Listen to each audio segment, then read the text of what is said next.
All right, guys, welcome back. Survival Living here. So, hurricane season is upon us again. As a matter of fact, it's Hurricane Preparedness Week right now. Guys, I tried to do a video on this every year. I do live here in Florida. I've been through plenty of hurricanes in my life, and also tornadoes. I'd rather deal with a hurricane than a tornado any day. I want you guys to prepare as much as possible. You know, here on this channel, we try to cover as much as possible as far as major SHTF events, grid down, World War III, the zombie apocalypse. But I've always said you're most likely to deal with a natural disaster than anything else. That's just, I've dealt with plenty of them. Do I think there's other things that will happen? Absolutely. Excuse me. I have been sick. And that Theraflu stuff gets nasty when it's cold. All right, guys, so 2025, they're saying that it's going to be a more active year. Well, they're predicting it anyway because the El Nino and La Nina is not going to be affecting the tropical storms that come through the Gulf. Warmer waters are being predicted this year. And because that shear is not there to break it apart or anything like that, we got a high probability of some large storms. Sorry, had to go get some backup medication. Trying to make it through this video.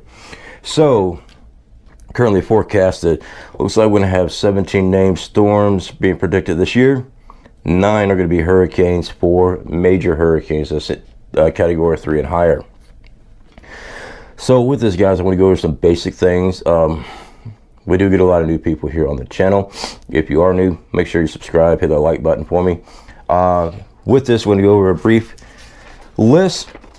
Pretty in-depth if you ask me, but you just let me know in the comment section what I forgot. So let's first start off with basic home supplies.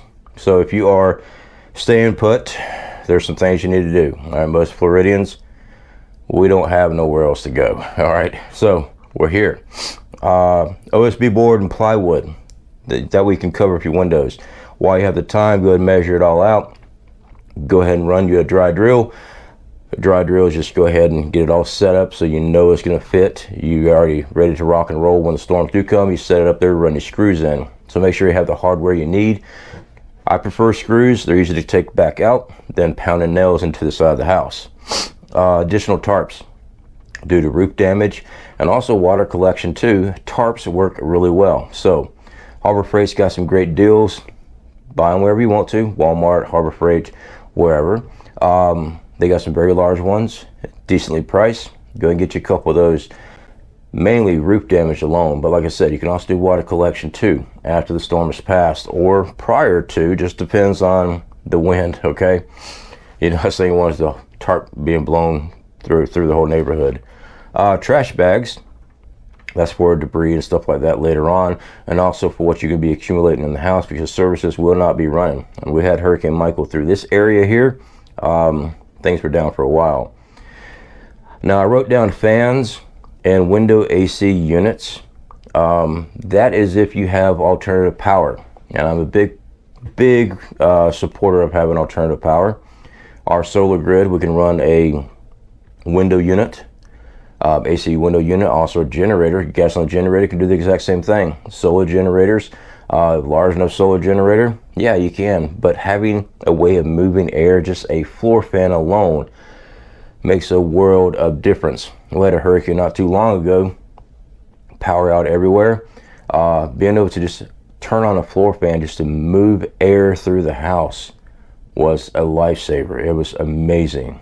So if you have alternative power, get these things. All right, so let's go ahead and talk about some of the things that you're going to be using and stuff like that. Obviously, you're going to be cooking food. All right, you're not going to starve for the entire time. Well, hopefully not if you're preparing. We get 2 large totes. I've done videos and stuff on our kits and stuff before. Go to Home Depot, Walmart, you get the big Hyper Toughs, or I forgot what Home Depot brand is. They're pretty cheap. Load these things out. We use the 2 totes for 1, storing our supplies, and 2, when disaster happens, we have a wash station. We wash dishes, rinse dishes. It conserves our water so much easier. But with that being said, we don't use our normal dishes. All right, we use paper plates, styrofoam plates. Same with cups. That way we can just throw them away and not have to waste water trying to wash all that stuff out. Same with utensils, as far as eating utensils. Camp stoves, in my opinion, is probably one of the best ways to go as far as cooking food. You can get these things at Walmart. Ozark Trail, like 40 bucks. If I remember last time I purchased one, we got 6 on hand. I like keeping them on hand. I love them. Ours is the propane model, little green cylinder, 1 pound propane. You can get an adapter for it, and you can hook up a 20-pound tank. We have the adapter too. We keep those tanks on hand. Also, Coleman used to use the white gas. I think they still sell those actually. You can go that route as well. But having a way of cooking up food and boiling water is going to be very important during a disaster. Now, please hear me out on this. Do not cook with propane and white gas stoves inside your home if it's not ventilated. All right, if there's no power, you don't have things being ventilated out. You need to take those things outside to cook and boil water. All right, you don't want to gas yourself out. Also, keep mechanical can openers. I keep a bunch of them. I think I got one. Yeah, I got one right there. That we can open up your canned goods. Water purification systems, extremely important. All right, they could be tablets that you drop in, dissolves, and clears out bacteria and stuff like that. But I prefer having filtration systems, whether it be a reverse osmosis system. We just did a recent review on one that you can take to a campsite, you charge it up, and it'll filter out like 9 gallons of water. Or the activated carbon core ceramic filters, they will filter out just about anything. So I'm not going to say everything, but just about anything, they filter them out. They work really well. So having water purification, because major event, water's going to be down, power's going to be down. All right. Personal items. These things here, guys, are just my suggestions to everybody. Like I said, put in the comments what I miss. Get a watertight container. It can be a large freezer bag, okay, as long as it can seal up and keep water out. Keep your important documents in it. Medication, if you are dependent on medication, put it in there too. Cash. Power will be out. If you are able to move around and there is something that happens to open up, they're not going to be taking debit card and credit card. So cash on hand, small denominations. I wouldn't keep anything over $20 bills. Keep everything 20 and below. Let's talk power. You can survive without power. Sure you can if you're prepared correctly, but as a prepper, I like living comfortably, coming from the bushcraft guy that sleeps on the ground. Candles are great to have. I have to put this disclaimer up because I'll have people say this because I didn't warn people. Please do not burn down your home with your candles. You know what? You know what? If you're that oh, I better not say that. Some people should not be allowed to play with matches. All right. Speaking of matches, stock up matches, lighters, things that you can start fire with, okay? Small power bricks. These little doohickeys right here. I forgot what this is, like 20,000 milliamp hours, whatever. These things work great to charge up our flashlights because we don't have regular AA's and AAA's. We use a C-port charger. Charges up our flashlights, cell phones, whatever it is that we want. I mean, even the equipment I'm running right now charges up. I use them out in the woods all the time. Having those things already topped off, ready to go, that's great to have. Flashlights and headlamps. If you don't have the rechargeable types, stock up the batteries. All right, if you got to go down, I don't care if you have to go down to Harbor Freight and get the little Thunderbolt, what are they, Thunderbolt Magnums. These are AAA's. They don't last forever, but they're pretty cheap. You get you a couple packs of these, at least you'll make it through whatever the disaster is for the time being. Generators. If your plan is to have a generator going, gasoline generator, please make sure you stock up enough fuel. Every storm I've ever been through, people wait last minute, or they only bought so much fuel, and next thing you know, they're out of fuel. All right, so my generator will burn 3 gallons of fuel within a 12-hour period.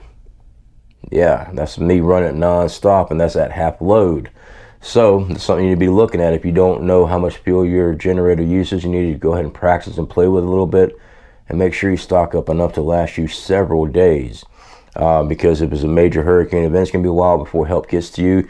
You know, most of the hurricane people that I take a look at, you know, the government officials and all that stuff, say anywhere from 3 to 7 days worth of supplies. Apparently they don't remember Hurricane Michael, because it was much longer than that before power was restored in a lot of areas. So stock up as much as possible in that. If you have a solar grid, take the precautionary steps. Ours is a standalone unit. In other words, I pull my panels down, store them. After the storms pass, I bring my panels back out. That way, nothing damages my solar panels. Same thing with solar generators, portable power stations. Those things are great too. Don't leave your panels out. You know, bring all that stuff inside so it doesn't get damaged. You're going to need it.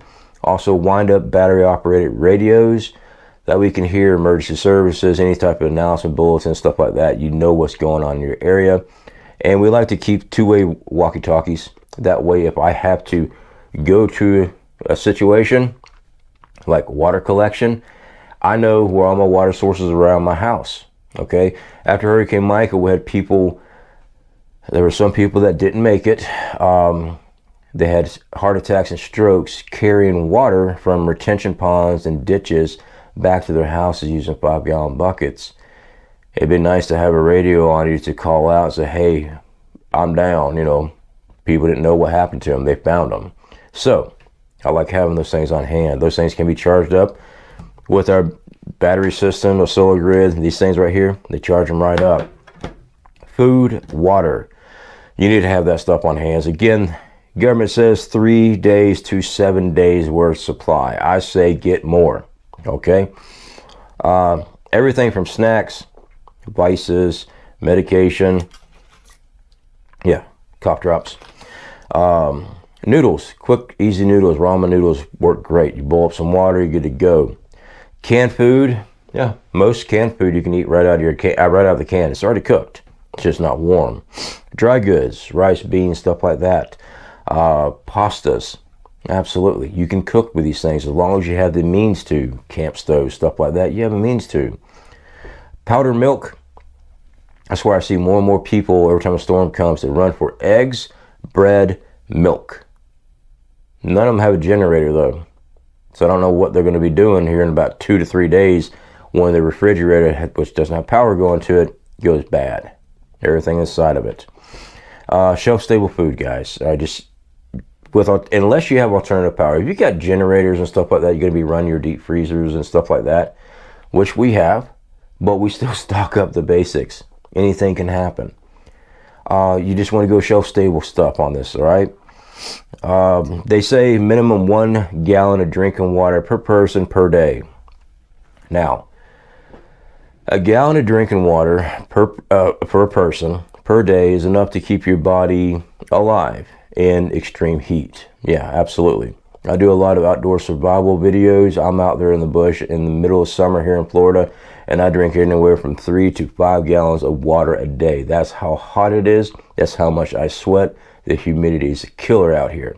So I say at least a minimum 2 gallons of water, drinking water alone per person per day. Stock that up. Also get 5-gallon buckets for water collection and transport. I mentioned retention ponds, drainage ditches. Yeah, you could go collect that water, bring it back and filter it out. Now you have drinkable water for you and your family, all right? Sanitation, toilet paper, paper towels, minimum hygiene products. Those solar showers at Walmart are freaking awesome. They're 5 gallons. You pull them up in the tree, fill it up, you got a shower. I mean, we use little tarps and stuff, makes a little tarp tent basically. We have a shower when all the water's out, that we don't stink so freaking bad. 5-gallon buckets on hand again. Portable toilets, I've done videos on that. We took a bunch of those down to Fort Myers after that hurricane when we did relief aid. Portable toilets is what we're making. We use trash bags, put it on the inside. We throw cedar shavings in it. You get those in the pet department at Walmart for nearly nothing. Then you can get those lids for them and everything, you know, or you can get a pool noodle and run around it if you want to, but I like the toilet seat better. Do your business, bag it up, get rid of it. Hand soap, dish soap, that way you can wash. You will have cooking utensils you got to wash, so make sure you do that. Also guys, vehicles, top up your vehicle with fuel way in advance. If you think there's a hurricane coming, go ahead and take care of it, top it off. Also with that, I recommend at least 1 5-gallon jug of fuel just for your vehicle, because when Hurricane Michael happened, I had family in pretty close to me here, and they were having to drive to Dothan, Alabama to find fuel, and they had burned up so much fuel just to find fuel, just to find out they're only allowed to get 5 gallons of fuel. So have fuel on hand. You don't know how far you have to travel in evacuation, if it's going to take long when they clear the roads out before you get out of an area, before you find a gas station that, 1, has fuel, 2, the fuel has not been contaminated by the water. And that happens a lot. Keep kits in your vehicles. Tire plug kits, the little rope, the sticky rope gasket punch plugs. I forget, it's slipping my mind right now. There's a picture right there for you. Get a nail, pull it, punch that sucker in. It's going to get you out of there. Those DC operated cigarette lighter air compressors work great. Takes time. Jumper cables, but if you can get those jumper boxes, you can get some at I've done reviews on some actually very recently. Decent product. And please keep an actual road map in your vehicle, a road atlas, in case something is down. If you can't pull up GPS and stuff for whatever reason, all right, at least you have a road atlas. You can look at that, you can map things out, and you can get to a better location. So anyway guys, this is a little bit longer video. I do apologize for my voice, a little bit sporadic. Like I said, leave in the comment section anything I left out. I'm sure I did. This is something that we deal with all the time, so I was like trying to pop things off and write things down for you guys. Like I said before, during SHTF, you're reliant on yourself, okay? The things that you do, the skills you learn, and the things that you practice on. Hurricane preparedness works hand in hand with just about any other disaster. The only thing different is I don't have to sit there and put on my NBC suit, all right? But if a bad hurricane hits a major oil location or something like that, hey, you might have to deal with chemical explosions and stuff like that. Things happen. This is why we prepare. This is why we stock up. All right, guys, so hurricane season upon us. Get ready for it.